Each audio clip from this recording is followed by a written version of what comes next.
Cuando llegamos a unos 700 metros de profundidad, la temperatura se mantiene muy constante a unos 2-3 grados, casi en todos los océanos y mares, ¿no? Y ya estamos en el campo de los hidratos, pero como estamos en la columna de agua, pues no se acumulan ni nuclean. Pero cuando llegamos al fondo del mar, que en este caso sería unos 1100 metros o 1050 metros de profundidad en este lugar, ¿sí? Aquí tendríamos acumulación de hidratos de metano. Pero ¿qué pasa a medida que entramos en el sedimento? Pues la temperatura aumenta, pero aumenta de acuerdo a otra curva que se llama gradiente geotérmico, es un aumento mucho más brusco, ¿sí? Y eso hace que en realidad los hidratos se estén acumulando desde el fondo hasta solo unos pocos cientos de metros, porque más abajo ya tendríamos temperatura demasiado elevada y no cristalizarían los hidratos. En relación a estos montículos de hidratos y a las zonas a los POCMARs y a todo lo que hemos comentado, algo muy llamativo es que hay ecosistemas que están basados en quimiosíntesis y dependen del metano algunos y del azufre y forman consorcios ecológicos.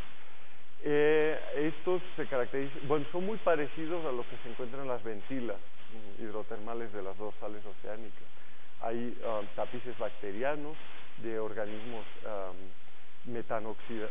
metanooxidantes y después hay bivalvos y gusanos que tienen bacterias asociadas que reducen sulfato, ¿no? Estas son muestras del norte del Golfo de California. Este es un bivalvo que solo se ha descrito en volcanes de lodo y que en las branquias tiene bacterias simbiontes, que son estas bolitas. Y esto es un poliqueto típico también de estos ambientes. El tipo otra cosa que sucede es que depositan minerales que llamamos autigénicos, que en rocas sedimentarias, en sedimentología, en geología en general significa que han cristalizado dentro de una cuenca sedimentaria, ¿sí? No son detríticos, no son acarreados por los ríos y las corrientes, ¿no? Y estos forman cementos que en forma de losas o nódulos o concreciones que en general se forman o en la superficie del fondo del mar, o unos pocos metros más abajo, ¿sí?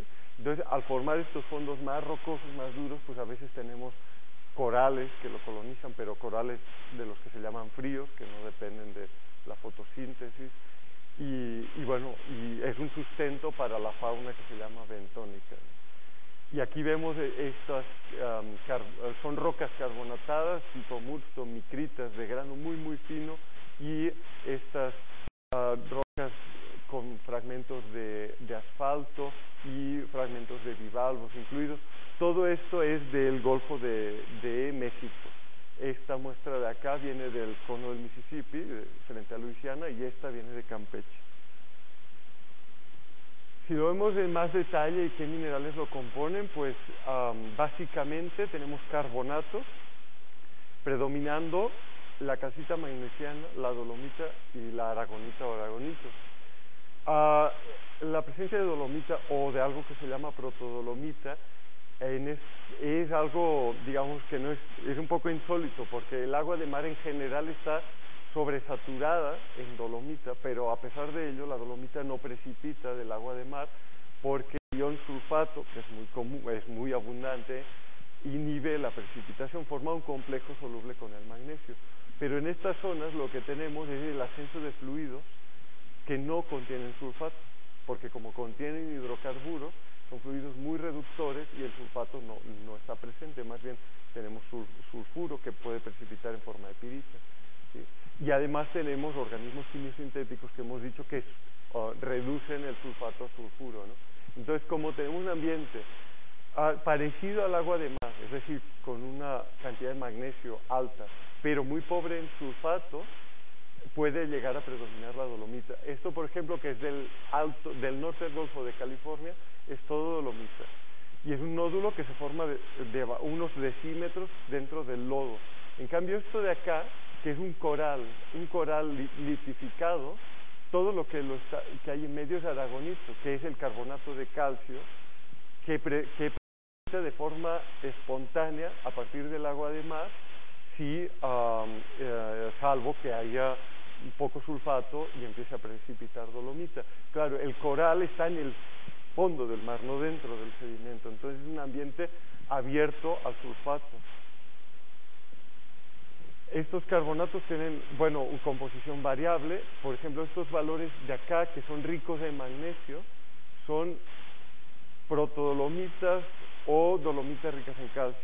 Esto de aquí es lo que se llama calcita magnesiana, que es muy en los sedimentos marinos, y todo lo que es carbonato de calcio puro 100%, es aragonita. Un elemento que es de interés, y lo analizamos aquí en el Instituto de Geofísica con la microsonda electrónica, es el estroncio. El estroncio en los carbonatos depende su contenido de un factor que se llama el coeficiente de partición entre el agua de mar y el mineral. Y el coeficiente de partición es mucho más alto en el aragonito que en los otros carbonatos, porque tiene una estructura más abierta. El estroncio es un átomo muy grande. Entonces, bueno, nosotros analizamos corales, bivalvos, que están compuestos de aragonito, el cemento aragonítico y la dolomita y calcita magnesiana, y bueno, sí observamos que siempre el aragonito tiene más estroncio y la dolomita poco, pero sin embargo, si hacemos la corrección con el coeficiente de partición, vemos que el agua de la que precipitó la dolomita era más rica en estroncio que el agua de la que precipitó el aragonito, lo cual significa nuevamente que es un fluido que venía de abajo con estos hidrocarburos y que además ha circulado en profundidad, se ha enriquecido una serie de elementos como el estroncio y el bario. Otros minerales son los que precipitan, ahí son los sulfuros, básicamente o únicamente la pirita. La pirita precipita porque hay, como hemos dicho, mucha actividad de sulfúrico, que tanto por la reducción del sulfato como porque estamos en un ambiente reducido que viene enriquecido en hidrocarburos. La pirita precipita en una serie de como agregados esféricos que se llaman framboides, que en general en ambientes sedimentarios nos indican condiciones reductoras y actividad de bacterias. De hecho, la asociación de pirita más carbonato responde a dos reacciones que son microbacterianas, es decir, se producen por quimiosíntesis.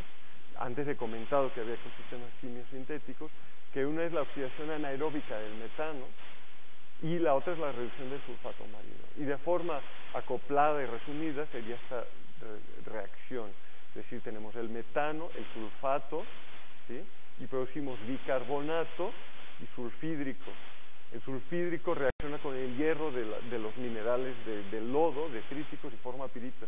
Y la actividad, el bicarbonato aumenta su actividad y nos produce la precipitación de carbonato.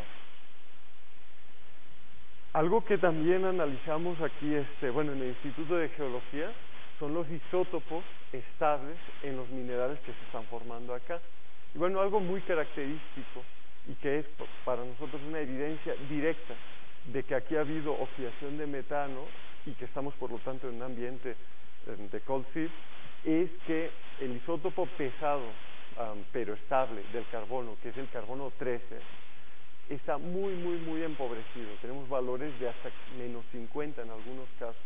Entonces nosotros hacemos estos análisis e inmediatamente sospechamos de que aquí hay estas bacterias que están oxidando el metano y que hay una fuente de metano, ¿no? Que ese carbonato no es un cemento marino común como el que se forma por ejemplo en los arrecifes. Y por último hay sulfatos, concretamente la varita, que es el sulfato de bario. La varita se encuentra siempre asociada a la aragonita o a la calcita magnesiana, nunca a la dolomita. ¿Por qué? Porque la varita es un sulfato, entonces si hay sulfato no precipita la dolomita, ¿sí? Y, por ejemplo, aquí lo vemos, todo esto se ve muy blanco, son imágenes de microscopio electrónico, porque la varita contiene varios, un elemento muy pesado, y tiende a reflejar más los electrones. Entonces aquí vemos la varita en relación con aragonita, ¿sí? Incluso aquí vemos esto que parece una coladera, es una diatomea, es un microfósil de una alga fotosintética. encontramos ya siendo cementada por varita. Otra cosa que hacemos aquí en el Instituto de Geofísica en la microsonda es analizar mediante mapeos elementales diversos minerales, en este caso varita. ¿Sí? Lo que vemos es que diferentes intensidades o colores nos indican diferentes elementos que están más o menos enriquecidos. Entonces, todo lo que aquí se ve azul, verde es bario, ¿sí? Lo que está negro no tiene bario y son fragmentos de arena, granos de arena que están incluidos en estas esferas, ¿sí? Tiene mucho sílice, es arena, es cuarzo o feldespato. Y observamos que a la par del bario hay estroncio, el elemento que antes mencionamos, puede estar muy enriquecido en estas varitas que se forman en el fondo del mar. De hecho, también cuantificamos el contenido de estroncio en esta varita, vemos que hay una relación lineal perfecta entre estroncio contra bario, y eso significa que existe lo que se llama una solución sólida, perfecta, es decir, un elemento está reemplazando al otro. Pero bueno, lo que observamos es contenidos de hasta el 30% molar de estroncio, es decir, del mineral que se llama celestita. Estos contenidos tan intermedios entre varitas y celestitas son muy raros en la naturaleza.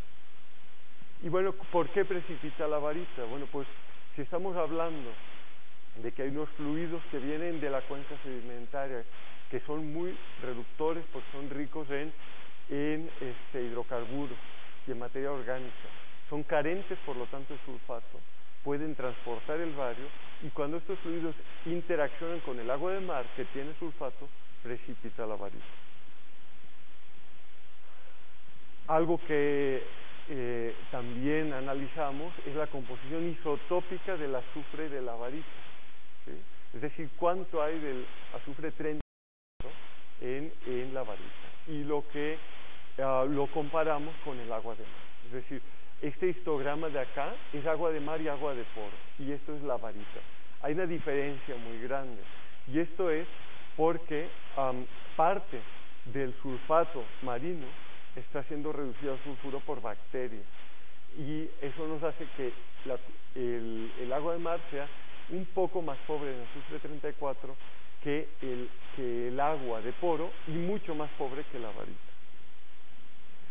Bueno, para mí ha sido muy interesante encontrar varita en el Golfo de México, en el Golfo de California, siempre asociado a emanaciones de gas en el fondo marino, porque hace poco se publicó un artículo en Geology, no me acuerdo el año, pero de Torre, que los principales yacimientos de varita del mundo, las minas más importantes de varita, que son estratiformes, estarían ligados a este tipo de procesos. Antiguamente, antes de eso, siempre se ligaban a procesos vulcanogénicos e hidrotermales, pero lo que también se observa es que los yacimientos vulcanogénicos e hidrotermales de varita siempre tienen metales, como plomo, zinc, cobre, etc. En cambio, hay una serie de yacimientos muy grandes de varita que no tienen nada de metales. Entonces, bueno, hemos estado tratando de relacionar estos dos tipos de cosas, ¿no? Aquí vemos un esquema de una cuenca, en realidad son dos cuencas sedimentarias. Esto sería un margen continental normal, con fallas normales,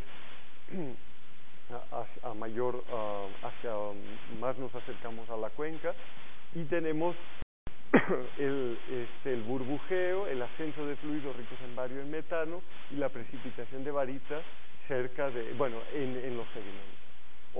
Otro contexto sería compresivo, podría ser una zona con tectónica salina o un margen acrecional, y sería un poco lo mismo.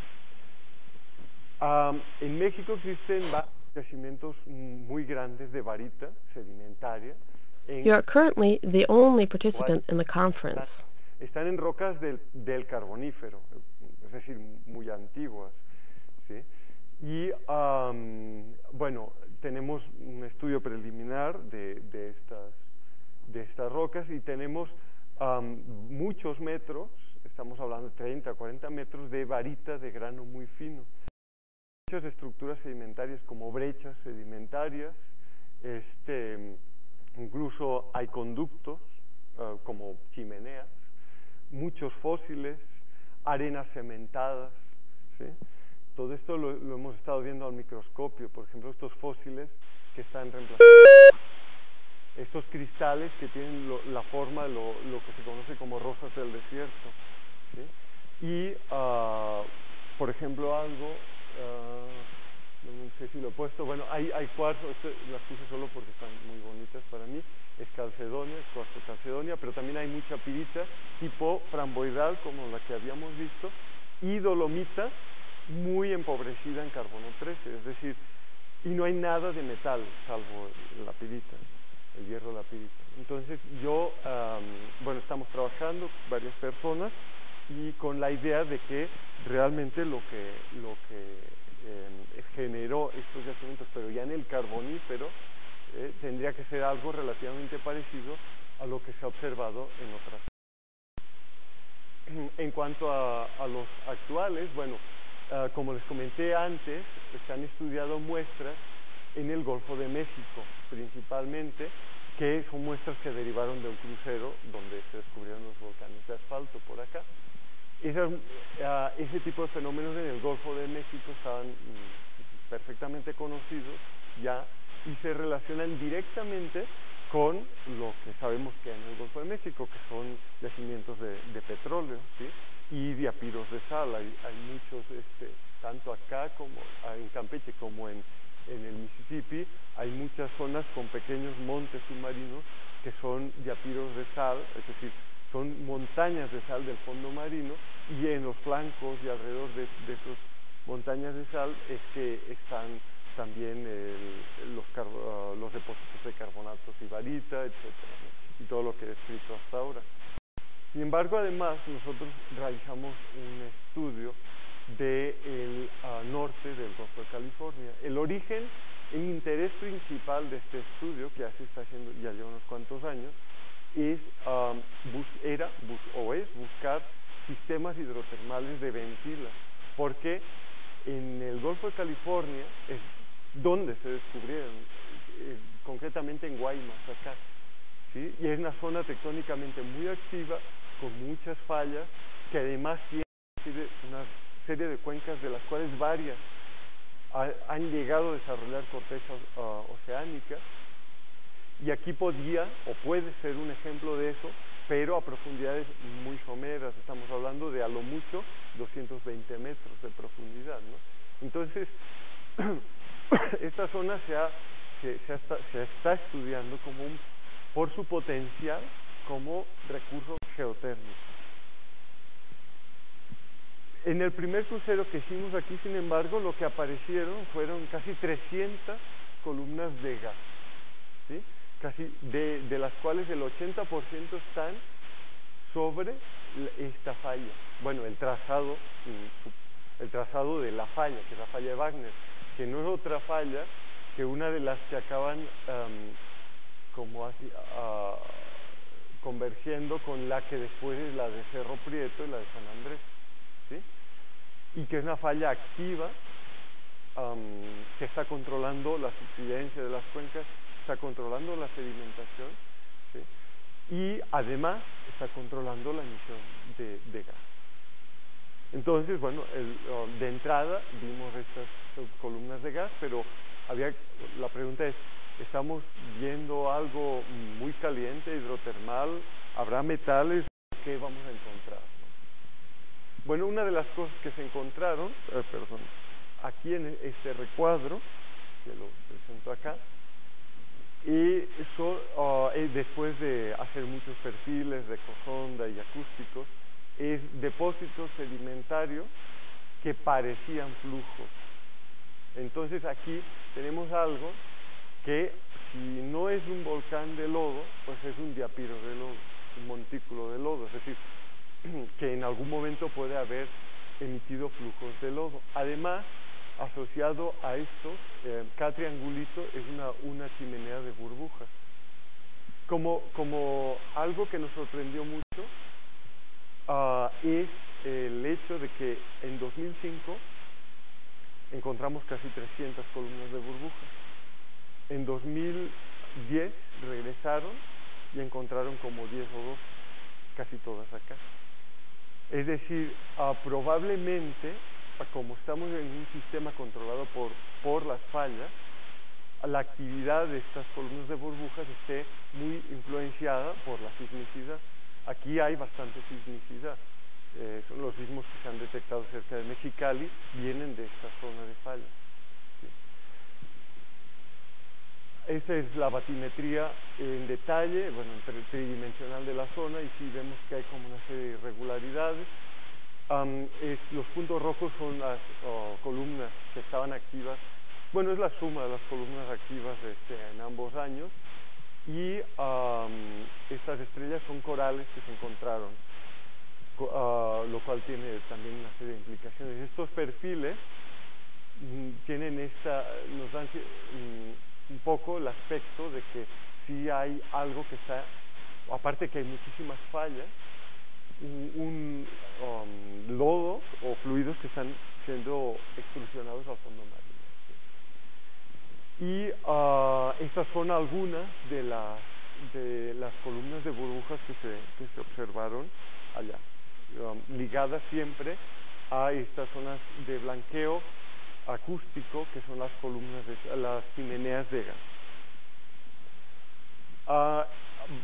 Actualmente se están estudiando, bueno, en el segundo crucero tampoco se pudo muestrear el gas, pero lo que sí se obtuvieron son muestras de depósitos de minerales formados alrededor de estas manifestaciones. Concretamente son los que he estado mostrando hasta ahora, y están la mayor parte de los que se encontraron. Digo, es un trabajo a ciegas porque es por dragado, se manda una draga y a ver qué sale, pero están alrededor de esta zona de lodos, de volcanes de lodo, y también en otra zona que también tenía manifestaciones que habían persistido desde el 2005 desde el 2006 al 2010. ¿Sí? Y bueno, la mayoría de fotos que han visto antes son de este lugar. Aquí tenemos el gráfico de la composición isotópica de estos carbonatos. Se mide el carbono pesado, estable, que es el carbono 13, y el oxígeno 18. Y lo que observamos, bueno, de entrada es valores de hasta casi también menos 50, pero algunos muy cercanos a cero. Cuando una roca carbonatada es cercana a cero en carbono, nos está indicando que se ha formado directamente a partir del agua de mar. Y bueno, eso tiene una lógica porque son los moluscos, ¿no? Observamos los corales, que antes les he mencionado, y que están ahí porque hay zonas de suelo endurecido precisamente por la precipitación de minerales, y estos corales sí tienen valores negativos, pero en el caso de los corales existe un fenómeno que se llama el fraccionamiento vital, que hace que estos valores sean difíciles de interpretar. Es decir, los corales en vida van precipitando aragonito, pero también van fraccionando de una forma un poco errática, o al menos nadie lo ha modelado bien, los isótopos. Y lo que nos da los valores más negativos es precisamente la dolomita. La dolomita que les expliqué que precipita en las zonas donde ya no hay sulfato. ¿Sí? Esta dolomita nos da los valores muy negativos, es de grano muy fino, lo cual sería típico también de algo que ha precipitado por microbios. ¿Sí? Y además tiene el oxígeno 18 mayor a 0, positivo, lo cual puede ser un reflejo de que esta dolomita ha precipitado de un fluido que ha circulado en profundidad por la cuenca y ha interaccionado incluso con rocas del basamento.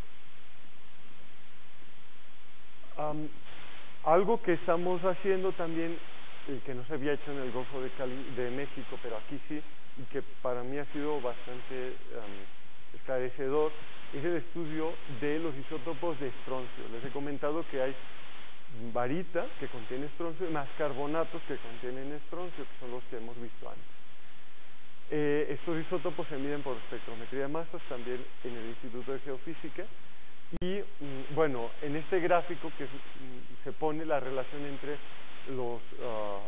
entre dos de los isótopos del estroncio, y bueno, cada número es una muestra, es arbitrario esto, pero es para que observemos que todas las muestras, así visto de lejos, están casi en el agua de mar, es decir, han precipitado el agua de mar, salvo la varita, que está más positiva, tiene esta relación isotópica más alta, lo cual los que trabajan en isótopos dirían que viene una fuente más radiogénica que nada que ver con fluidos hidrotermales o con corteza oceánica, sino más bien con la interacción del fluido con, por ejemplo, los sedimentos que son ricos en feldespatos o con un basamento granítico. Ya si lo vemos en detalle y proyectando estas relaciones isotópicas contra el carbono y el oxígeno, vemos una tendencia clara. El rango, aquí he puesto el rango solo para la varita porque no medimos el oxígeno en la varita y porque la varita no tiene carbono, entonces aquí queda como una columna. Y lo que vemos, especialmente con el carbono, es que los moluscos precipitan de algo igual que el agua de mar, lógico, porque están en el fondo del mar, ¿sí? Tanto en el estroncio como en el carbono. Los corales, ya hemos dicho que el carbono puede variar, pero registran algo más de influencia del fluido rico en estroncio. Antes les he comentado que muchos de estos corales aparecen cementados por aragonito que ha precipitado como consecuencia de oxidación también de metano. Y la dolomita, que se forma más abajo en el sedimento, tiene el estroncio más radiogénico, más parecido al de la varita, y además es la que tiene la firma isotópica más microbiana para el carbono, y en el caso del oxígeno, el oxígeno que implica una circulación de fluidos en profundidad. Por lo tanto, bueno, visto esto, yo creo que en el Alto Golfo y el norte del Golfo de California, lo que se ven como columnas de burbujas por cientos a lo largo de la falla de Wagner no es otra cosa que una manifestación de un gran yacimiento de gas, pero submarino, como los que se explotan en muchos lados, pero que no está ni siquiera explorado. Y bueno, como conclusiones, podríamos decir resumidamente que los cold seeds tienen un peso fundamental en el balance de los gases invernaderos a escala global, y es algo que la gente que se dedica a estas cuestiones pues ha de tomar en cuenta. Es decir, ya existen estimaciones de cuánto se debe estar emitiendo, etc. Sin embargo, parte del carbono, que es en forma de metano, básicamente, puede quedar lo que se llama secuestrado en los carbonatos y otra parte en los hidratos de metano, cuando haya hidratos de metano. En el caso del Alto Golfo de California no hay hidratos de metano, es imposible porque estamos a 200 metros de profundidad. Mínimo tendríamos que llegar a los 400 metros y como allá es un mar muy cálido, incluso un poco más abajo. Después, algo importante es que estas manifestaciones, que ya hemos visto incluso que en el Golfo de California son idénticas casi las del Golfo de México, están asociadas en su mayoría a yacimientos de hidrocarburos. Y por lo tanto pueden servir como guía de exploración para las compañías petroleras, pero también además en algunos casos pueden contener ellos mismos recursos energéticos en forma de depósitos de hidratos de metano. Y otra cosa importante, quizás más desde el punto de vista científico, es que los fluidos que se pueden llegar a muestrear en estas zonas, pero sobre todo los minerales que precipitan, sobre todo porque los fluidos se encuentran de forma difusa, entonces es difícil de que se lleguen a muestrar bien. Podrían darnos evidencias, ser trazadores de la evolución tectono-sedimentaria de una cuenca, es decir, ver hasta dónde han llegado esos fluidos, si siguen las fallas o no, si hay un basamento de un tipo o de otro cerca, etcétera, ¿no? Y los procesos, por último, los procesos de precipitación de varita en este tipo de manifestaciones, pues yo claramente, es decir, pueden ser origen de yacimientos estratiformes de varitas y minerales metálicos, lo cual cambia totalmente los criterios de exploración para el bario en este tipo de yacimientos. Y en el caso de los que hemos estudiado en Sonora, tenemos muchísimos rasgos en común con lo que hemos visto en el Golfo de California y el Golfo de México, tanto isotópico como de microfósiles, como de mineralogía, como de texturas, como de morfología, como de estructuras sedimentarias, etc.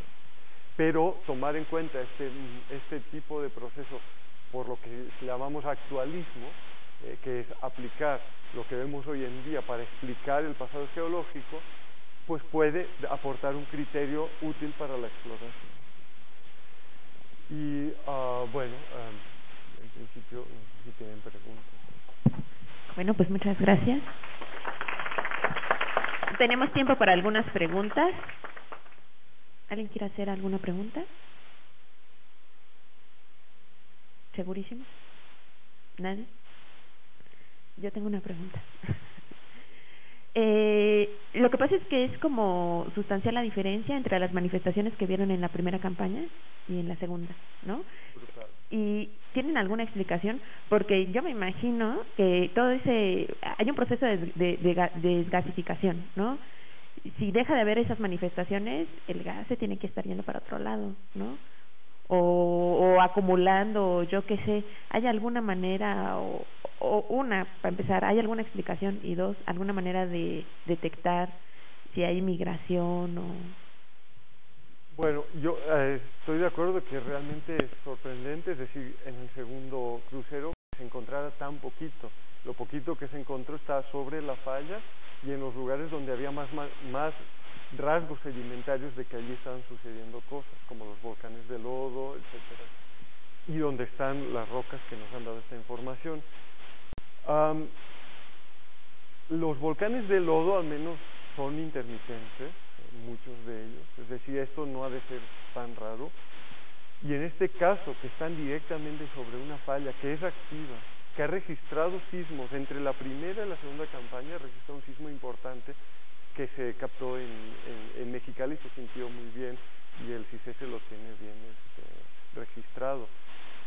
Entonces yo creo que va por allá, pero de algún modo pues la falla sella o abre, y yo creo que el gas cuando no sale se está acumulando, que es lo que ha sucedido incluso en lugares, en lagos volcánicos, ¿no?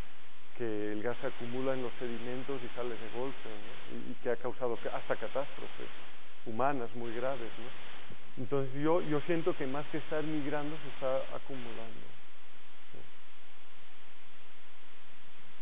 ¿Alguna otra pregunta?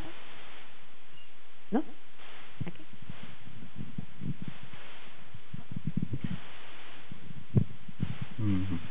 Respecto a los corales que menciona, entonces la precipitación no se debe, digamos, causas biogénicas, sino que es como si tomaran esos corales de su sustrato la aragonita con la que están conformando sus estructuras. Por eso es que en el carbono 13 se ve la diferencia. Bueno, en realidad todo es biogénico, porque incluso estas muestras que no son fósiles como tal, son de origen microbiano. Entonces, todo los carbonatos que hemos analizado son biogénicos, pero no son microbianos, y otros son esqueléticos. Entonces, los esqueléticos son los bivalvos y los corales. Más bien yo lo que siento es que el coral solo puede crecer donde hay un sustrato duro, eso se sabe, ¿no? Y donde hay un sustrato duro es donde están precipitando por procesos microbianos los otros carbonatos y es donde está saliendo el metano. Entonces, está saliendo el metano, pero también un fluido rico en oxígeno más pesado, más rico en estroncio que el agua de mar, más pobre en sulfato que el agua de mar, más rico en bario que el agua de mar, y finalmente crea un medio ligeramente distinto del fondo del mar normal. pero ligeramente. O sea, no cambia las condiciones de estabilidad del aragonito. Es decir, el mineral precipita igual, pero registra pequeñas variaciones. De hecho, algo que se está estudiando paralelamente, que es interesante, es que el agua de mar allá está ligeramente acidificada, probablemente por acción del CO2. El CO2 puede ser que venga con el fluido, o puede ser el CO2 que se produce al oxidarse el metano, también. Entonces, el agua está ligeramente acidificada y actualmente hay mucho temor de que cuando los océanos que se están acidificando, eso no permita el crecimiento de los corales. Pero allá hay un coral y de hecho el coral estaba vivo, se dragó sin querer, pero estaba vivo. Y entonces, y donde está más acidificado el agua, ¿no? Gracias. ¿Alguna otra pregunta? ¿No? Bueno,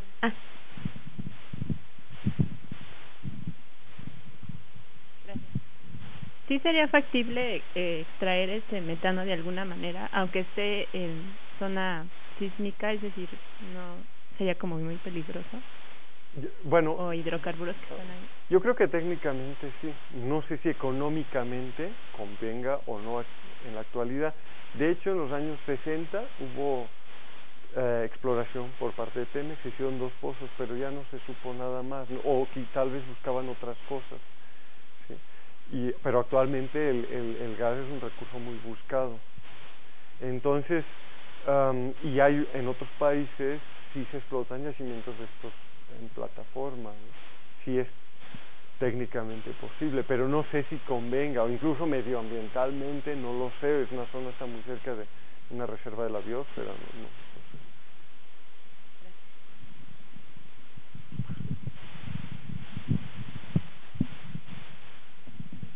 Muy bien, ¿alguien más? Respecto a los métodos de detección, ¿cómo localizaron las plumas de las ventilas? ¿Cómo hicieron las mediciones? Y si hubo un cambio entre el primer crucero y el segundo crucero. Bueno, se usó el mismo buque, que es el Puma, y en ambos cruceros había 2 o 3 ecosondas, que es el equipo que se usó, pero son ecosondas de las que usan para investigaciones en pesquerías y todo, y esas sí, no, en ambos casos la batimetría coincidía. Incluso es que, bueno, se me olvidó, pero tengo una figura con 2 perfiles del fondo marino tomados en ambos años, con casi idénticos. Obviamente el barco no pasó exactamente por el mismo lugar, y tienen 2 fumarolas o ventilas de estas de burbujas en el mismo lugar, cada uno de los perfiles. Entonces, en principio, el equipo tenía la misma sensibilidad y todo, pero solo en 2 lugares logramos tener esta coincidencia de pasar por el mismo lugar y que se viera exactamente la misma. Te lo preguntaba más que todo, o sea, usaron el monoase, el M300. Todo el monoase. En mi tesis ahorita estoy trabajando con las ventilas de la cuenca de Guaymas. Y tenemos datos de cruceros, del crucero francés de Big 10 sobre el mismo lugar, y luego fuimos con el Puma. El barco de los franceses, el Atalante, cuenta con una ecosonda multi-haz que te permite ver imágenes de columna de agua y te da un barrido mucho más amplio, cerca de 1,5 kilómetros de cada costado del barco. Se hizo un catálogo con ese barrido y posteriormente fuimos con el Puma, y pese a que pasamos por los mismos lugares, no siempre detectábamos la misma ventila. O sea, los 2 fueron en el 2010, variación de 6 meses, creo. Y con la ecosonda del Puma no se veían las ventilas. Por más que jugábamos con la resolución y jugábamos con el contraste, no se podían ver las. Bueno, nosotros usamos el monohaz porque era lo que había, pero sí éramos conscientes de que hubiera sido mejor utilizar otros o el multihaz. Y de hecho, yo creo que en nuestro caso estamos viendo burbujas. Eso es Igual, si con la ecosonda puedes ver peces o plancton, pues las burbujas yo creo que ha de ser casi con cualquier equipo. Creo que ustedes están viendo más bien, más que burbujas, las columnas de agua caliente con partículas. No creo que haya un contraste físico tan grande, y sí, supongo que por eso, si el equipo no está perfectamente calibrado, no se han de ver. Digo, lo estoy diciendo sin ser experto en los equipos, ni mucho menos, ¿no? Pero las burbujas sí se han de ver de cualquier forma, porque de hecho algunas burbujas alcanzan la superficie del mar. Es decir, eso se tiene observado en muchos lugares, de que no es común que las burbujas lleguen a la superficie, ¿no? Porque se redisuelven. Pero algunas, como es muy poca profundidad, sí se llegan a ver si el mar está muy plano, claro, si no hay oleaje. Algunas burbujas que vienen del fondo. Entonces, yo creo que lo que a ustedes les ha sucedido es difícil que nos pasara a nosotros, porque además usamos el mismo equipo, el mismo buque, todo. Las mismas personas fueron prácticamente. Muy bien, ¿alguien más? ¿No? Pues le agradecemos mucho al doctor Canet por la interesante charla. Vamos a darle un aplauso. Gracias.